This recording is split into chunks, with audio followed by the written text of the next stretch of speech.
I am Zain and you are watching Techpedia by Zain. If you are a computer or laptop user, you know that icons are just like apps on mobile. So icons को अपने laptop या computer में किस तरह organise करना है वो आज हम इस ट्यूटोरियल में सीखेंगे। अगर आपके आइकन्स भी इस विंडोज़ की तरह स्कैटर हुए हैं तो आज हम ये देखेंगे कि हम किस तरह ऑटोमेटिकली इन आइकन्स को अरेंज कर सकते हैं। So let's start the video. You can see that my computer screen, my desktop screen icons are fully scattered.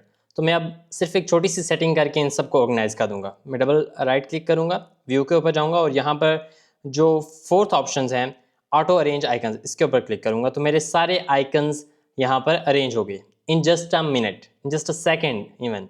सो इसके बाद मैं आपको कुछ बोनस टिप दूंगा कि आप किस तरह अपने आइकन्स को, जैसे मैंने अभी अपने आइकन्स को शो किया हुआ है, ठीक है, तो मैं इन आइकन्स को हाइड भी कर सकता हूँ। उसके लिए मैं इसी व्यू के ऊपर जाऊंगा और बिल्कुल नीचे ऑप्शन शो डेस्कटॉप आइकन्स के ऊपर क्लिक करूंगा तो मेरी आइकन्स हाइड भी हो जाएंगे, ठीक है।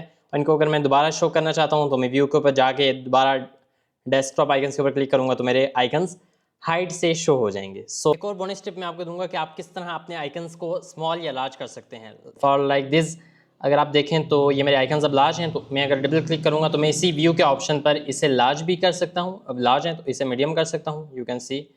और इसी तरह व्यू के ऊपर क्लिक करके मैं स्मॉल आइकन्स भी करूंगा तो ये स्मॉल हो जाएंगे, इवन और स्मॉल। और इसके लिए मैं डिफरेंट शिफ्ट्स हैं, शॉर्टकट कीज़ हैं, इनको भी यूज़ कर सकता हूँ। Like for large icons I can use control plus shift plus 2, for medium icons control plus shift plus 3, and for small icons I can use it control plus shift plus 4.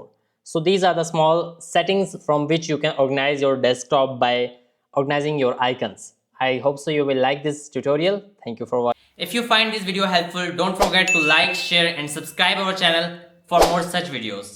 See you in the next video. Thanks for watching.